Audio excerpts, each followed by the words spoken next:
Hey everyone, I'm sorry that I can't be there, but here are the directions for what you are going to be doing today. The first thing that I want you to do is I want you to log into your Chromebook and go to Google Classroom, and the Google Classroom bookmark should be in your bookmarks bar. You're going to click on your class. So the background here might look a little bit different. The name of the class might be different, but everything in the assignment that we're going to do will be the same. So here's the assignment here, and you can read it here, but what I want you to do is I want you to click on the open button because this will set it up for when we need to turn the assignment in today. So if we read this, it says practice your copy and paste skills with these Thanksgiving tangrams, which are pattern block puzzles. When you are finished, make sure you turn it in. And then you can log into the digital library and read or listen to one of your books or complete some of the keyboarding activities on my website. So what we're going to do first is we're going to do the puzzles first. So click on this copy of a pattern block Thanksgiving activity. And when you click on that, you'll see that it's got this blue view only. And so that means we can't do anything with it if we try and move it around. So we're going to have to make a copy. So we're going to go to File and Make a Copy. And then just press OK. Now we'll be able to move it around.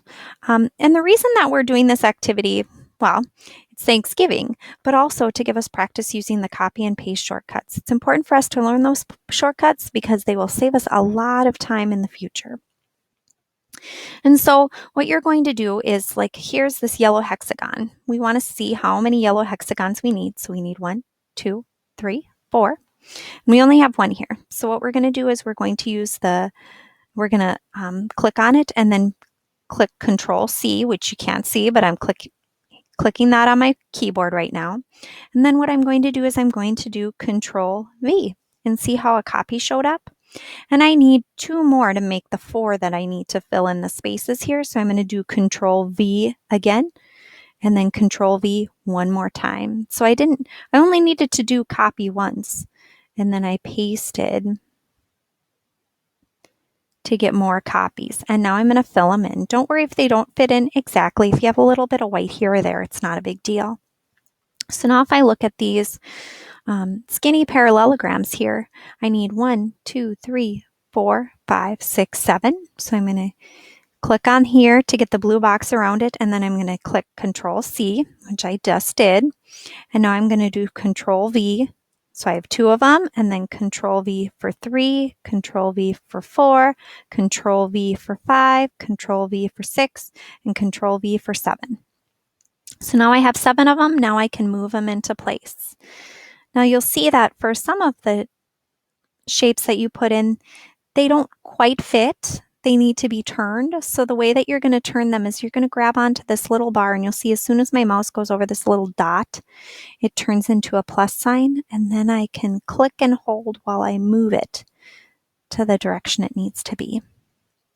So I'm going to do this turkey, and then you'll see there's a page 2 that has a scarecrow and a page 3, and I'll be honest, I'm not really quite sure what page 3 is. It kind of looks like a goose. It kind of looks like some people thought it maybe is the Mayflower. So both maybe could go with Thanksgiving. So it's kind of up to you about what you think it is. And then the 4th page is a create your own. So I want you for sure to do the first 3. The create your own can be up to you if you want to do it or not. If you do decide to do your create your own, please keep the shapes the same size and the same color, but you can do copy and paste to create as many as you need to make a picture that you want.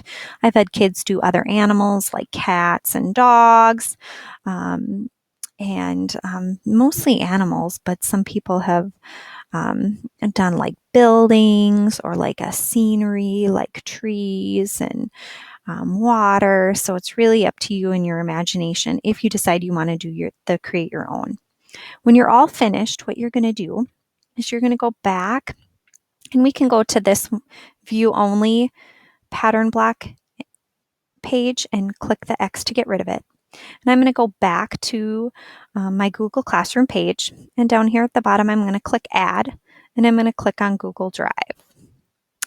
And for you should only have 1 copy of a pattern block activity. I have quite a few because I've been doing this with other classes, but I know that this one is the one that I just did because it's always the document that you just worked on that shows up first. So I'm going to click on this. I'm going to click add. And then you'll see my link shows up here.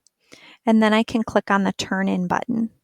And then it gives you a little message that says you're turning it in. It also tells you what you can do next. So you can log into the digital library and read or listen to one of your books, or you can complete some of the keyboarding activities. So we can click turn in. So once you've turned that in, if you decide, like, let's say you didn't want to do when you first did it, you didn't want to do the create your own, but now you do, you can always click submit and go back and do it. But I'm going to leave it the way it is for me for now. So now your choices are, you can open up a new tab and go to the Roosevelt Library, and you can click on K5 Overdrive and log in. I was already logged in, and you can go to account and see what books are checked out to you, and you can read them, or you can return them, or you can look for books in the elementary collection, or if you wanted to go to the read along ebooks, you could. Maybe you want to look for a book or two that you want to check out for over the long weekend because you have a 5-day weekend and you might need a couple extra books at home. That might be a good idea. And then you can, if you have an audio book or a read along book, you can read and listen. Just make sure you have your headphones. And if you have a regular book, you can just read it. The other option is you can click open a new tab. And you should have my website bookmarked up here, Mrs. Olson's LMS page. So if we click on that, and then we go to the More tab, you can go to the Keyboarding 3.5, and there's a whole bunch of different keyboarding activities that you can do. For this one, you need to have your headphones as well. So those are the directions for what we're going to be doing today. I hope you have a great day, and I hope you have a wonderful Thanksgiving and get to spend it with the people that you care about, and I will see you next week.